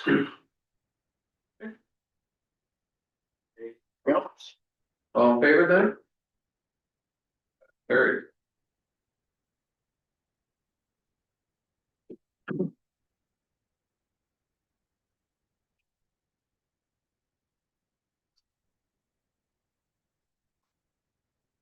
Here's 952 by Councilor Keith, second by Councilor Gillespie. Whereas the Near North District School Board initial proposal was to build a new high school to serve West Parry Town. Whereas the plans changed to the construction of a JK to 12 mega school. Whereas the new mega school meant closing of 2 public schools in McDougall Township and housing a junior kindergarten to grade 12 and a daycare in the mega school. Whereas there were numerous concerns raised by the community with having all grades under one roof and the proposed JK to 12 school was being built too small. Whereas it discovered that many of the West Parry Town community's concerns were withheld from the board of trustees. Whereas the execution of the build of the new mega school has raised serious concerns regarding the ability of the Near North District School Board to manage projects this magnitude. Whereas concerns of surface regarding a lack of accountability and transparency in all aspects of this project, which is impacting students, their families, teachers, and the community at large. Whereas it seems clear that the current governance model of the Near North District School Board is not working. Whereas the provincial government has set a target to build 1.5 million homes by 2031, and whereas the municipalities in West Parry Sound have been encouraging housing development, and whereas more homes means more children, which means more classroom space will be required. Therefore, be resolved that the town of Parry Sound supports the following: that a governance structure and culture be developed that's more teachers, students, and all communities within the jurisdiction of the Near North District School Board. And that decisions be made that support the community's needs with total transparency and accountability. And that a new public school be developed in the municipality of McDougall to ease the pressure on the new mega school, which is already relying on the use of portables. And that this resolution be forwarded to Premier Doug Ford, Minister of Education Paul Calandra, Minister of Municipal Affairs and Housing Rob Black, MPP for Parry Sound, Muskoka, Graydon Smith, the municipality and First Nation communities of West Parry Sound, Banam, Amo, Hosen, and the Community Schools Alliance and the Near North District School Board. Any discussion? Councilor Ashford. I think this is a wonderful resolution to put forward and well drafted, and specific. And I think just want to reiterate again, I think this is really a good promotion of how important local governance is and local people's feeling voices being heard. That's when decisions are being made in the application. it's easy to kind of forget about the people, that other people at your farm that you associate. So having that local voice, however that looks, I think is really important and probably would have, saved us from being in the position that we're in right now. Councilor McCann? Certainly, I support this. Yeah, it's hard to say what education is going to look like in Ontario with what government is proposing. Mr. Calandra wants to now trustees from the boards, and I'll just take this opportunity to remind people that this out of the 1700s, taxation without representation is tyranny, and I'm afraid that could happen, but more specifically, and right now, the battle that we're dealing with our own high school and situation, I certainly hope things turn out for the better. Anything further? All in favor? Not carried. Move forward.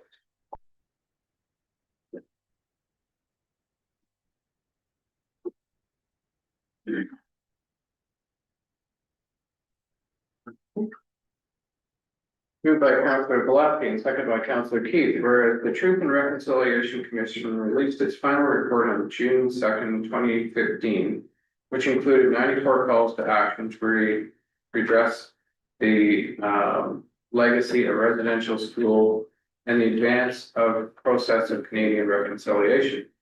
Whereas all Canadians of all orders of government have a role to play in reconciliation. Whereas recommendation number 80 of the Truth and Reconciliation Commission called upon the federal government in collaboration with Aboriginal peoples to establish a statutory holiday, a national day for truth and reconciliation to ensure that public commemoration of the history and legacy of residential schools remains a vital component of the reconciliation process. And whereas the federal government declared September 30th, 2021 as the first National Day for Truth and Reconciliation, also known as National Orange Shirt Day, and established September 30th as an annual federal statutory holiday, therefore be resolved that the Council of the Town of Parry Sound is hereby recognized September 30th, 2025 as the National Day for Truth and Reconciliation, also known as National Orange Shirt Day. Questions? Mr. Borman, are there any events planned locally in America that are aware? No idea. Okay, thank you. Other comments? All in favor? Fair, thank you.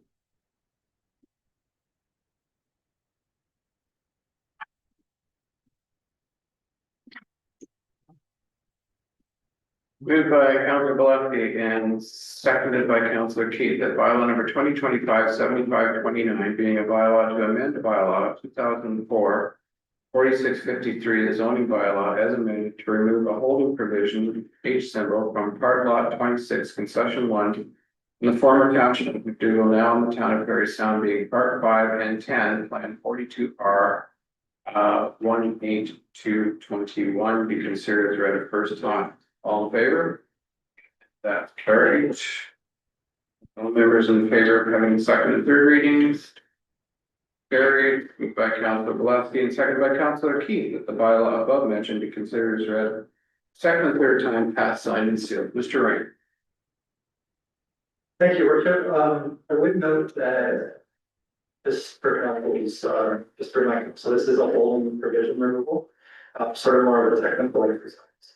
This law in particular previously received site plan approval, site plan amendment is underway currently.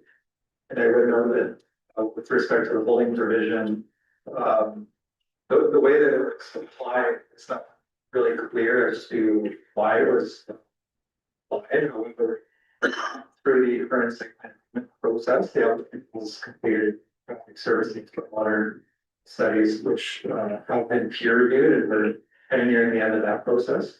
We have heard the comments from the neighbors today, and some of those can be addressed through the site plan agreement, and I think the vast majority have been already addressed through the site plan peer review processes. certainly heard those concerns loud and clear, but again, I just wanted to, so holding, removal of holding is, really technical. Okay, That being said, it's good. Councilor McCann? Mr. Ram, you answered the one question that I had, was that with the concerns we heard this evening, does this give time for those concerns to be addressed? So you mentioned the site plan, so how would those who have the concerns get hold of the site plan to for their own review?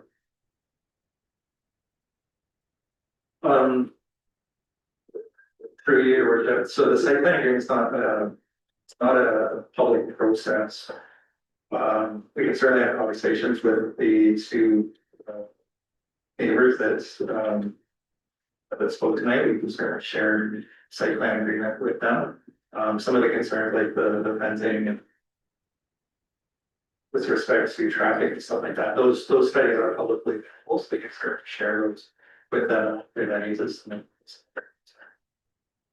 Okay, thank you. Anything further? All in favor? Carry.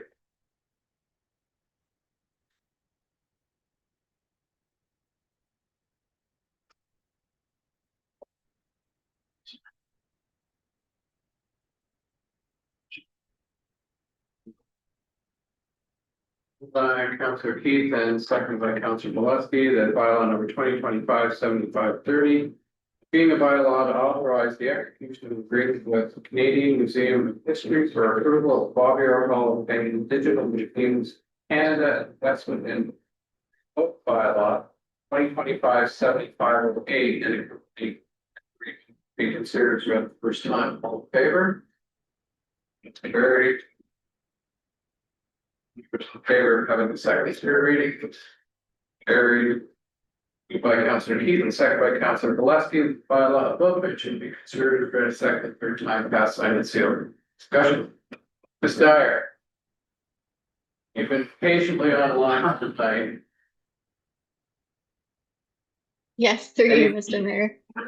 Anything you want to say or add? Just that this is the finished version of the agreement with regards to the Digital Museums Canada project. So this amendment to the agreement just adds specificity in regards to the production plan and the timeline for completing the project. Super, thank you. Councilor Keith? Yes, thank you, Mr. Mayor. I'm just wondering, Ms. Dyer, is it expected if it's approved tonight that by September, is it 2027, this type of program will be up and running and in the possibility of 3 languages? Does that goal date? Through you, Mr. Mayor, yes, that is the goal. We are expecting, as long as there are no major changes to the project plan, that the completed exhibit will be ready in time for Truth and Reconciliation Day in 2027, translated in all 3 languages.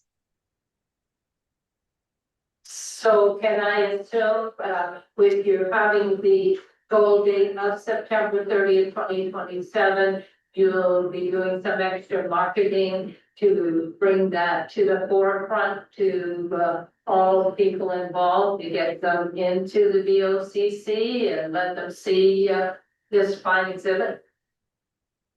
Through you, Mr. Mayor, this is for a digital exhibit that will be hosted on Digital Museums Canada's website. It will be linked through a QR code in the physical Bobby Orr Hall of Fame gallery, but the primary content will be online, so it'll reach a national audience. Just for clarification, the one would still have that ability to go to the Bobby Orr Hall of Fame and would be able to access it there. Is that right? Correct. We will have any guests through the Bobby Orr Hall of Fame can access the content through a QR code using their own smartphone devices, and we will be implementing a rental, or I guess a loan program for a device if there are visitors through the Hall of Fame who don't possess their own devices. Okay. All in favor? Carried, thank you.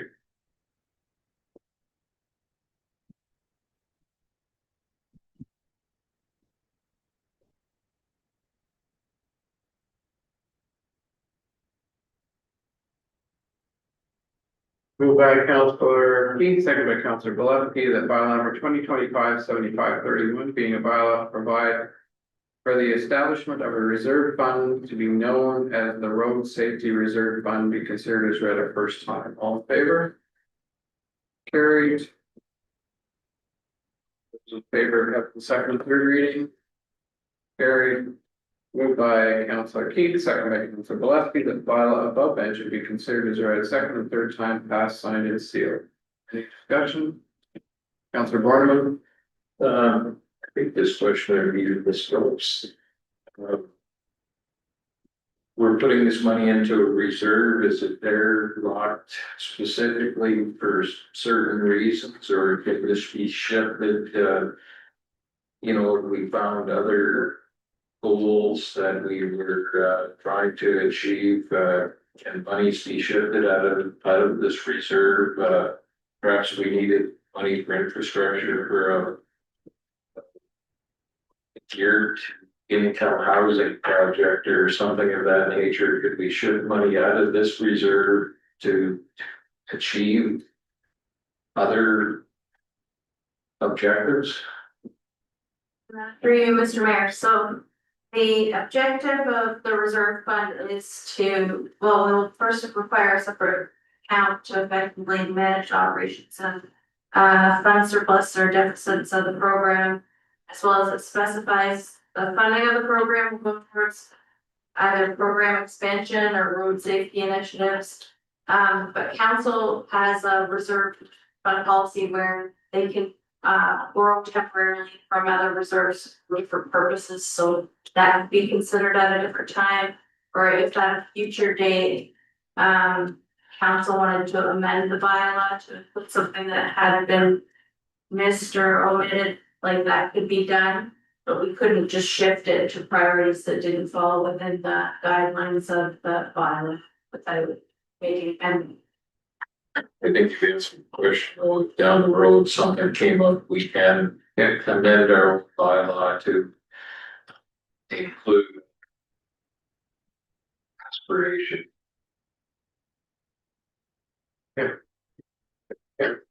Councillor McCann, then Councillor McDonald. So Ms. Phillips, then, just for clarification and for the benefit of the public to know, what's feeding this reserve? Is it solely proceeds from the automatic speed enforcement cameras? So revenues from fines would go into the reserve, and any operating expenses would be funded from the reserve, and that's how, as well as interest earned on those monies would also accumulate within the fund over time, so that's how we do it. So I know again, the province is, Mr. Ford is talking about his plan to rid the province of these things, and I think it goes without saying, people don't like them, but they seem to be working to get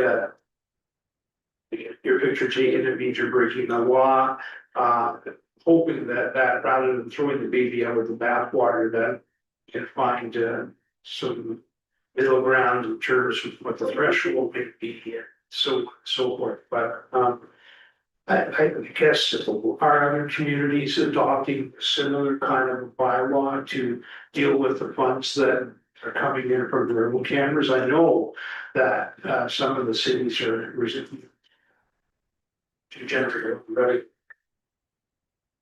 Through you, Mr. Mayor, so on researching topics, several municipalities put that funding toward road safety initiatives, so for example, we'd be the first. And one benefit of having a reserve fund is to provide some transparency as to what future proceeds would go towards and how it would be used. And so I guess it goes without saying, if the cameras are taken away, the funds that are built up, I guess they just eventually get spent whatever needs to be done in that area. So through you, Mr. Mayor, so if the program ended and it didn't happen, then it would come before council again, and the council would likely close the reserve fund and make a decision at that time. What they would do with any proceeds on closing the reserve fund, but it's no longer required. Thank you. Councilor McDonald? Thank you, Worship. Just to kind of pile on what Council Warren was talking about. I do like the idea of being able to make a case. Where some of the funds would go depending on how much gets built up, but somebody had already suggested to me that maybe we look at a portion of that, donating a portion of that to Harvest Share or Food Bank or something with town here as well. So it's great to know we have that option should we get to that point. Councillor Ashford and Councillor Keating. I think a key feature to this is the transparency that, you know, the term that people are throwing out all the time, staff grab. You know, that's been the talk of staff for quite a bit, I know some of the neighboring communities like Midland have gone live in the last month and, you know, people are doing the complaint, you get a big complaint and most people are, you know, I broke the law and never pay it, but, the word cash grab comes up a lot. I think this makes it really clear, but this isn't a cash grab, this one's not being used to go over purchase, you know, anything that you think you know, nice chairs or whatever around here. It's going to, I think, how many times have we looked at a road that we wish we could make more safe, but can't possibly afford to redesign the road? And like, this gives me hope that, you know, something like our new road there, Hunter's Way or whatever, sometimes you get going quick on that. You don't even realize this used to be you know, Highway 69. And now we have some hope that we do something about that and keep people safe and keep people from speeding intentionally as the time goes on. Councillor Keating. Yes, thank you. A couple of points. I believe that the automotive speed enforcement cameras is referring at this present time to our community is a community safety zones. And I think the establishment of this reserve is certainly valuable to us because really got into this because we were concerned about safety and we tried other types of methods to reduce the speed and for citizens in the area, and it wasn't working on Joseph Street. So having this reserve, I think, is important for us to have transparency. And one of the ways I think also that we have transparency in here, we have come up with some options of where the money could be allocated. But what I'm wondering is if perhaps Mr. Harris or Ms. Phillips could advise afterwards, because education is so important with transparency, would we be able to put something on the website basically indicating at the present time in reference to this reserve funds, the categories that would be looked at or examined in respect to the automotive speed enforcement proceeds possibility. Through the mayor, we can certainly look at how best to communicate that to the residents when we do the quarterly financial reporting to council.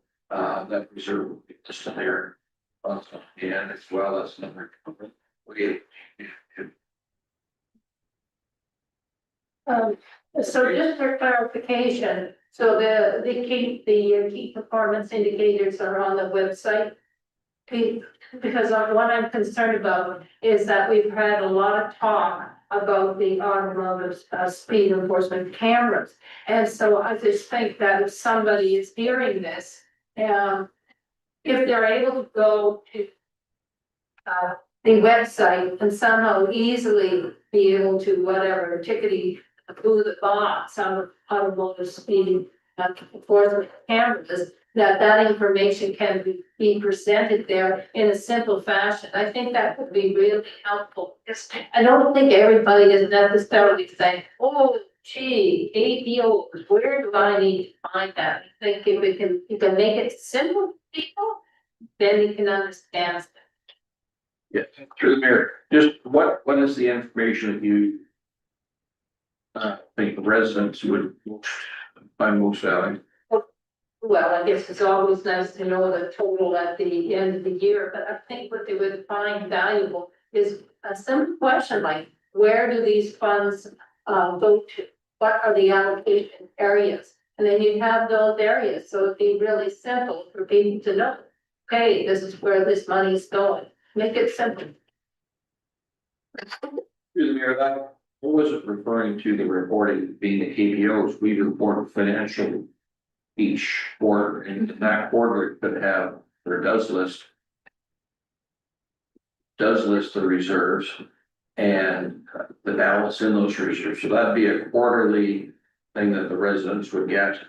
And then in addition, where the funds are spent each year as part of the capital budget.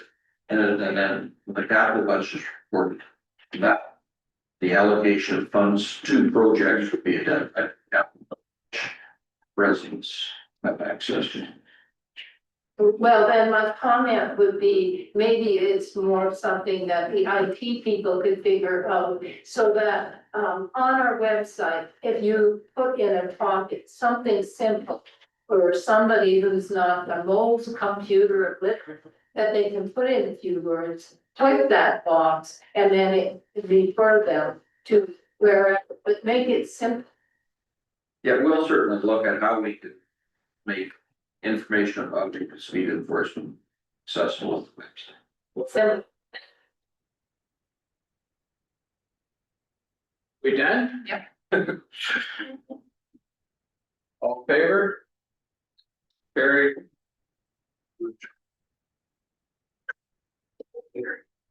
Yeah.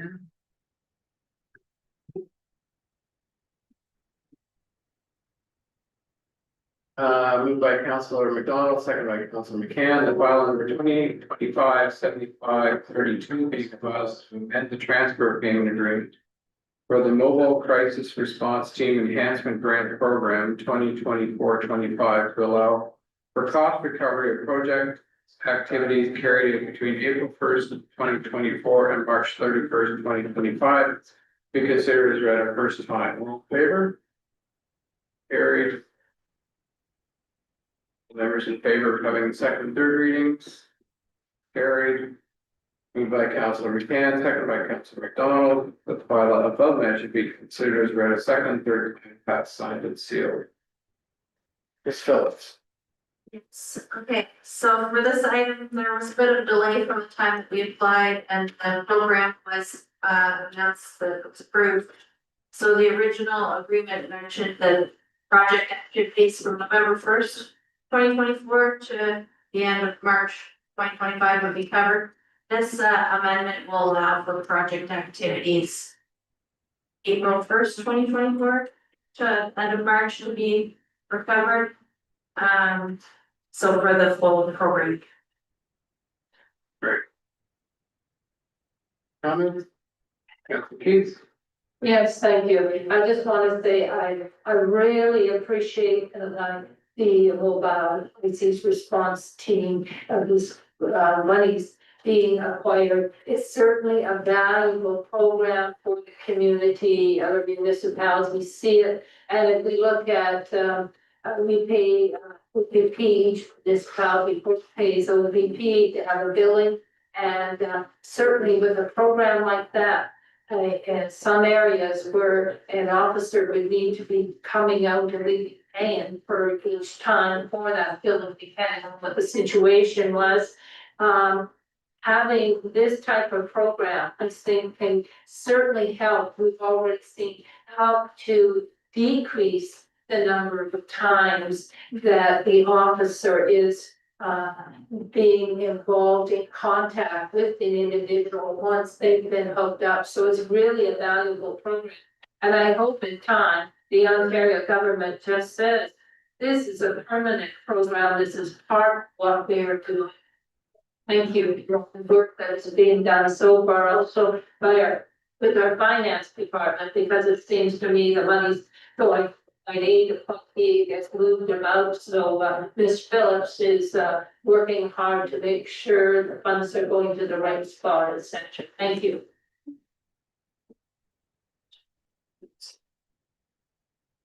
Any further discussion? All in favor? Carried. Thank you.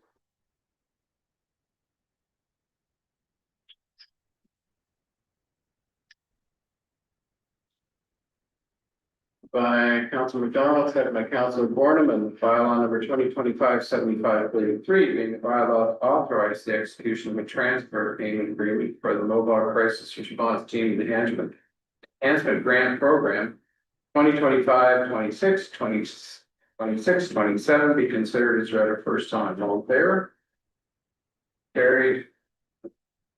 All members in favor of having the second and third reading? Carried. By Councilor Borneman, second by Councilor McDonald, the bylaw above mentioned be considered as read a second and third on passed, signed and sealed. Discussion? All in favor? Carried. Thank you. Moved by Councilor McDonald, second by Councilor Borneman. Whereas road safety is always a priority, whereas the importance of road safety is heightened in community safety zones. Whereas community safety zones are designated stretches of roadway where public safety is a top priority and recognized as such under provincial legislation. Whereas safety measures are increased in the community safety zones to protect vulnerable individuals such as children and cyclists.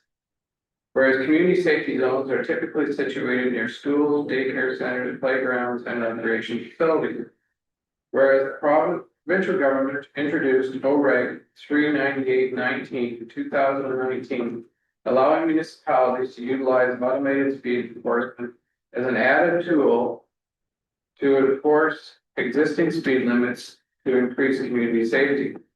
Whereas the community safety zone in Parry Sound includes a new JK 12 school, Montessori school, and a new large municipal recreation complex that will open in the spring of 2026. Whereas many municipalities across the province have been planning, incurring costs, entering into commitments, and implementing automated speed enforcement DPE in their communities. Now therefore be resolved that the Minister of Transportation, the Honorable Pradmeet Singh Sakari, be asked to clarify the direction the ministry will be taking with respect to ASE in light of the Premier's recent comments regarding ASE. That it be resolved that the Minister of Transportation be strongly encouraged to continue to support ASE, an important road safety tool in the province of Ontario, and that this resolution be forwarded to Premier Doug Ford, Minister of Transportation, the Honorable Pradmeet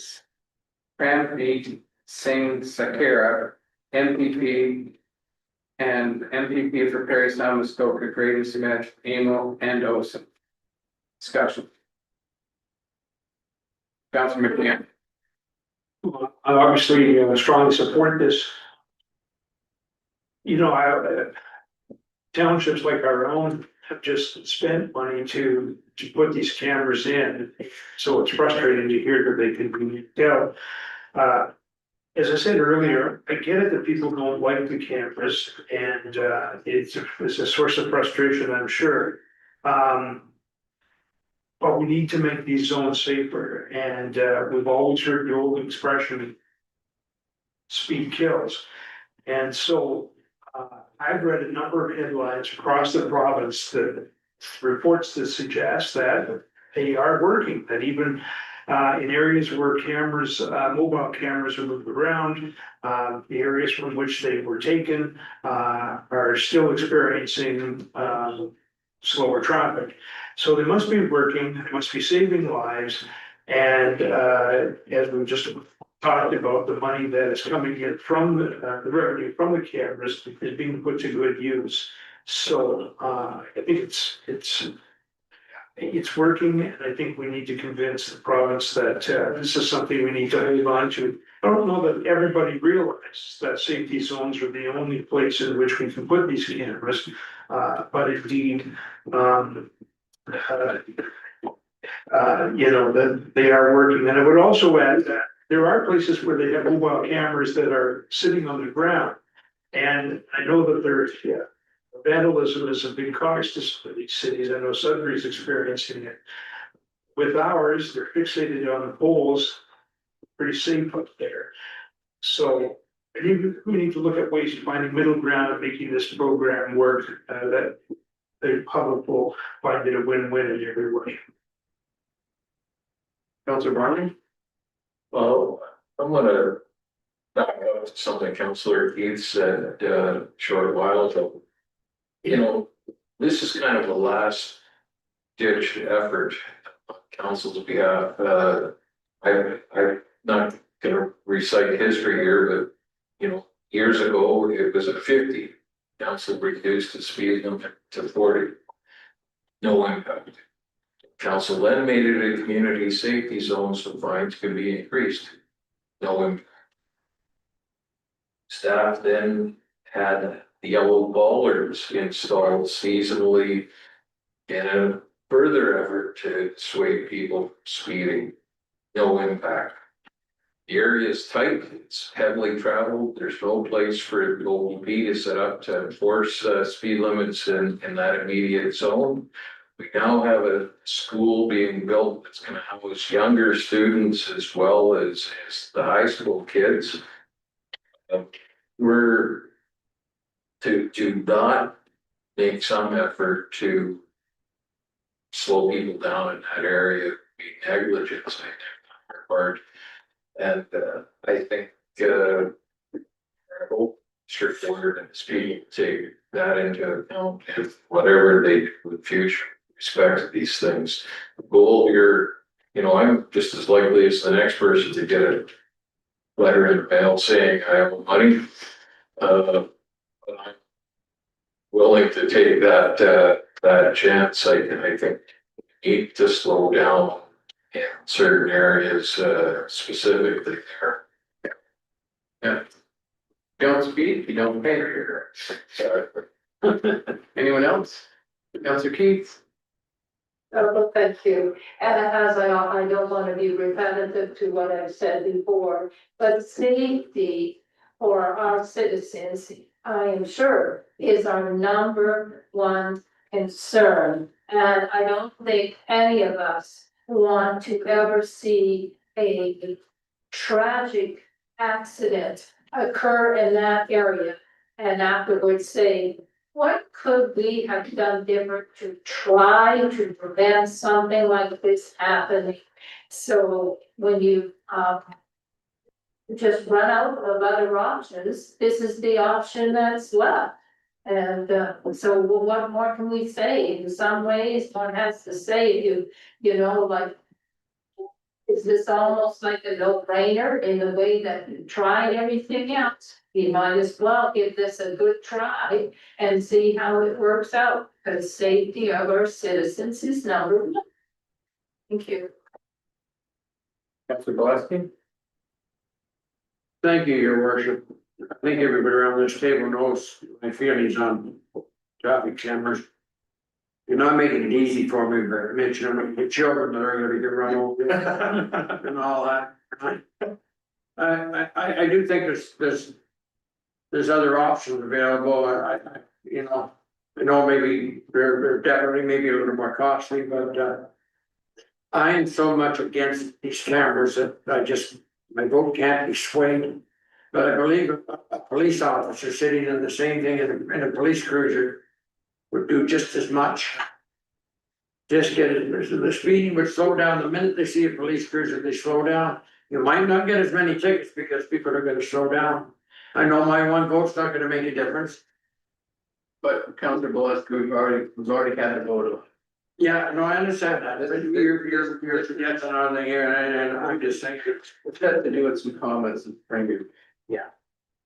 Realize that, and I am not voting to send it to the big here to reconsider. Okay. So that's my take. Okay. Right. Thank you. Okay. The other comments? All in favor? Any opposed? See one opposed. Was there an abstention? Carried.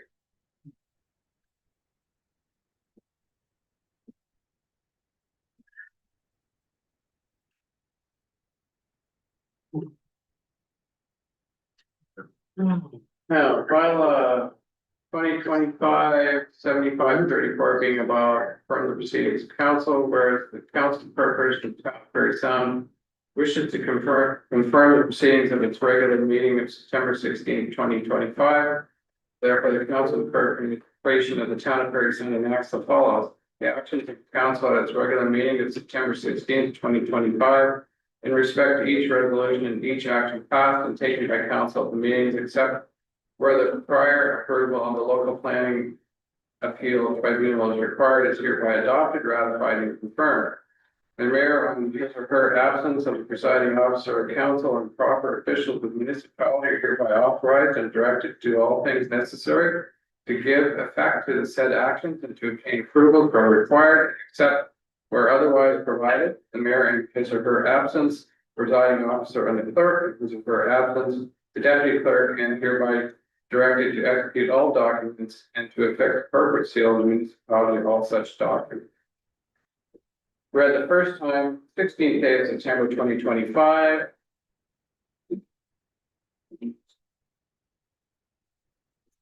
This is great. It's fun. So I need a mover and second. For Ashford. Councilor Keen. What's the bylaw number? It's 2025-7534. All in favor of the first reading? Carried. All in favor of this, the second reading as confirmed? Okay, that's carried. Mover and seconder for the second and third reading. Councilor Ashford and Keene.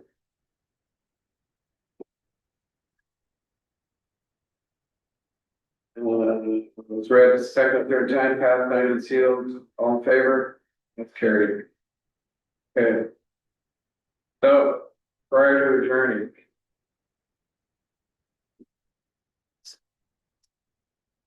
I'd like to offer the following information to the public regarding the next council meeting. The next meeting of council for the town of Parry Sound is scheduled for October the 7th at 7 p.m. The meeting will be held in the town of Parry Sound Council Chambers at 52 Segan Street. Entrance via Gibson Street can be live streamed and recorded. All regular council meetings are held at 7 p.m. on the first and third Tuesday of each month, except January and August, where only one regular meeting is scheduled.